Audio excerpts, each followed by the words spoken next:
Amen.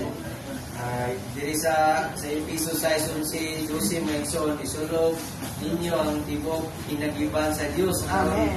Makabarog mo batok sa mga laraw sa yawa, kaya ang atong pakigaway dili batok sa dugo bulod. Amen. Dili batok sa mga nagpag-uot, batok sa mga pagbulutan, batok sa mga mag-uot sa kalibutan, ning kalingitan, batok sa espirituhanong pwersa sa dautan diya sa kalangitan. Amen. Salamat sa Ginoo, Maigsoon, nga tuyo sa Dios dili ka tagaag daghang butang.